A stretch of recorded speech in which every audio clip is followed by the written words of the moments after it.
Hello friends, welcome to daily weather update চ্যানেলে আপনাদের সকলকে স্বাগত। এই মুহূর্তে নিয়ে চলেছে এখনকার একেবারে লেটেস্ট ওয়েদার আপডেট নিয়ে কি আপডেট উঠে আসছে এই মুহূর্তে। এবং কালকে আমরা কিন্তু ভালো রকম প্রায় সব জেলাতেই প্রায় বৃষ্টিপাত হয়েছে, কোথাও মাঝারি থেকে ভারী বৃষ্টিপাত, এবং গরম থেকে অনেকটাই মুক্তি পেয়েছে দক্ষিণবঙ্গবাসী।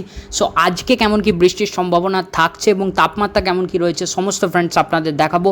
সো প্রথমেই চলে যাব একেবারে যে টেম্পারেচার মোডে এবং তাপমাত্রাটা আগে দেখে নিই এই মুহূর্তে কেমন আছে। সো দেখতে পাচ্ছেন তাপমাত্রা অনেকটা কমে গেছে, কলকাতার কাছাকাছি 28, আরামবাগের দিকে 30 ডিগ্রি, এবং এদিকে পুরুলিয়ার দিকে 31, খড়গপুরের দিকে 35 ডিগ্রির কাছাকাছি রয়েছে। অনেকটা তাপমাত্রা কিন্তু কমে গেছে কালকের বৃষ্টিতে। মালদার দিকে 30 ডিগ্রি, দুর্গাপুর 29 ডিগ্রির কাছাকাছি রয়েছে। সো এই তাপমাত্রাটা যদি আজকে আমরা দুপুর 2টোর সময় দেখি, সো এটা ওই 32-33-এর আশপাশেই, 30 থেকে 33-এর আশপাশেই, কোথাও 34 ডিগ্রিও হতে পারে।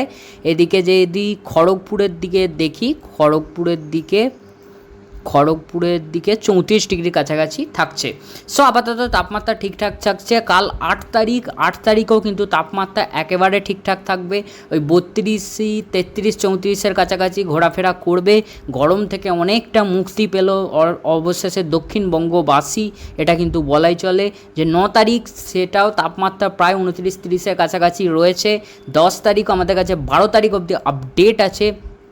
10 তারিখ আমরা যদি দেখি 3 PM, সো দেখতে পাচ্ছেন ওই 30, 34, 35-এর উপর আর তাপমাত্রা যাচ্ছে না আপাতত। এটা এখন খুব আপাতত 12 তারিখ অবধি তো এখন আপাতত যে তাপমাত্রা সেটা 35-এর উপর এখন যাবে না। সো এখানে দেখতে পাচ্ছি যে 11 তারিখও ওই 33-34-এর কাছাকাছি। 12 তারিখ আমরা দেখে নিই। সো 12 তারিখ কি আপডেট উঠে আসছে, 12 তারিখ 1 PM-এই আমরা দেখছি ওই 33-34-এর কাছাকাছি রয়েছে তাপমাত্রা আপাতত। কিন্তু তাপমাত্রা কিন্তু ঠিকঠাক রয়েছে, এটা কিন্তু বলাই চলে। সো যেই বৃষ্টির প্রভাবে তাপমাত্রা অনেকটা কমেছে। এবার আমরা চলে যাব একেবারে ক্লাউড মোডে, এবং মেঘের কি যে অবস্থা আছে আমরা একটু দেখে নিই।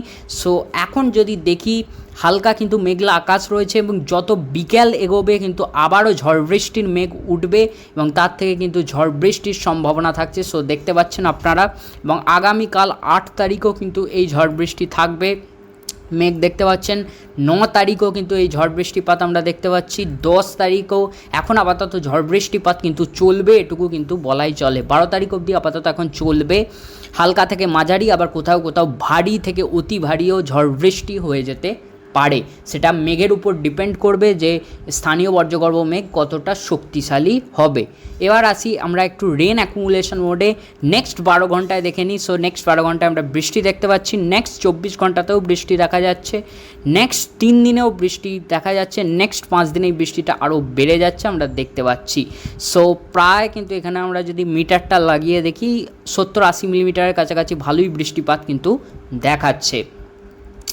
নেক্সট 10 দিনটা যদি দেখি আরও বৃষ্টিটা বেড়ে যাচ্ছে। সো দেখতে পাচ্ছেন এদিকে কলকাতার দিকে অনেকটা বেড়ে যাচ্ছে, এদিকে বর্ধমানের কাছাকাছিও প্রায় 98-104 মিলিমিটারের কাছাকাছি দেখাচ্ছে। প্রায় ভালোই বৃষ্টি কিন্তু বাড়ছে। সো এবার ফ্রেন্ডস আমরা কি করব, এবার আমরা চলে যাব একেবারে আমাদের যে থান্ডারস্টর্ম মোডে।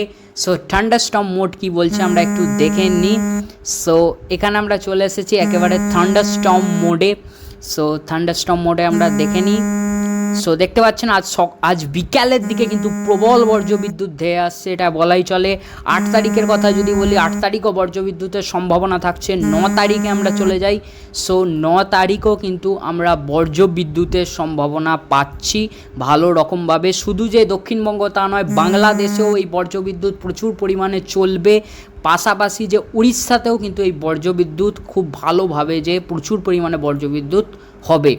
11 তারিখ আমরা একটু দেখে নিই। 11 তারিখও বজ্রবিদ্যুতের সম্ভাবনা থাকছে, এবং 12 তারিখের ক্ষেত্রেও সেই বজ্রবিদ্যুতের যে সম্ভাবনা থাকছে, তবে 12 তারিখে একটু কম দেখাচ্ছে, তবে থাকছে অনেক জায়গাতে। এদিকে দেখতে পাচ্ছি ঝাড়খণ্ডের দিকে, বিহারের দিকেও ভালো বজ্রবিদ্যুৎ কিন্তু দেখা যাচ্ছে।